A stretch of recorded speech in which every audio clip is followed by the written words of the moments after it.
Hello everyone and welcome to my channel, Real Life Crime. Today we're going to cover the biggest mass murder in Edmonton's history, the case of Phu Lam. This was the worst mass murder in Edmonton's history, taking the lives of 9 people, including 3 generations of one family, in December of 2014. The police chief Rod Knecht, involved at the time, can be quoted stating, "In my 39 years of policing, I've never seen anything like it." So what happened? It all started on Sunday morning after Phu Lam's wife came home from a shift at work to the Northeast home in Clervaton. After arriving home, Phu Lam determinedly killed 7 family members.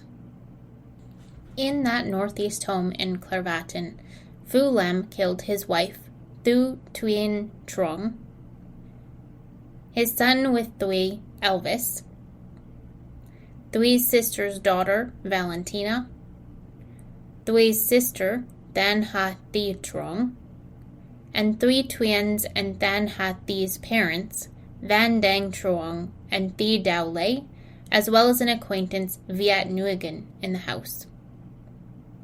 This is all believed to have happened the early morning of Sunday, December 28, 2014. Interestingly, the police were called to the home for a check on a man named Lam, who was thought to be suicidal, but had no reason to enter this home and no answer the day after the killings occurred. Police did come back to that Northeast home around midnight Tuesday morning and discovered the bodies of 7 victims.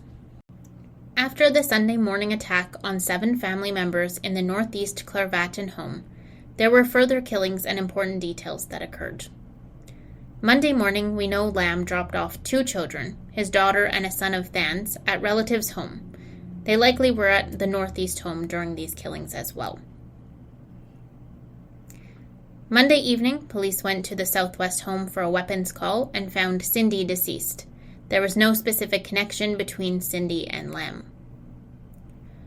On Tuesday morning, Lam was found shot by suicide in VN Express restaurant in Fort Saskatchewan. These murders all took place across the city in 3 separate locations. The first murders occurred in the neighborhood of Clervaton at the home co-owned by the killer Phu Lam. Here, 7 victims were murdered. The second crime scene was a house in the Hadao neighborhood, where 1 innocent victim was slain. This was in southwest Edmonton. Lastly, Phu Lam ended his own life at a Vietnamese restaurant, VN Express, in nearby Fort Saskatchewan.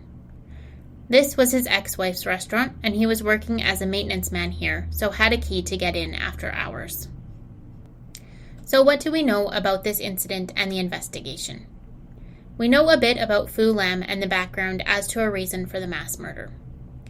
Lam had a long criminal record since 1989, including assault, drugs, and weapons. Lam and Thuy married when Lam met her in 2000 back in Vietnam.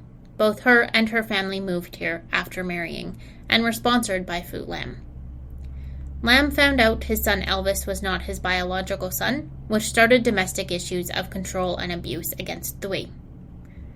During the protection order investigation, it was revealed that Lam had threatened to kill his wife and her family, but could not find a gun at that time. Lam was also bankrupt in 2013 due to gambling, and he was on stress leave prior to this incident.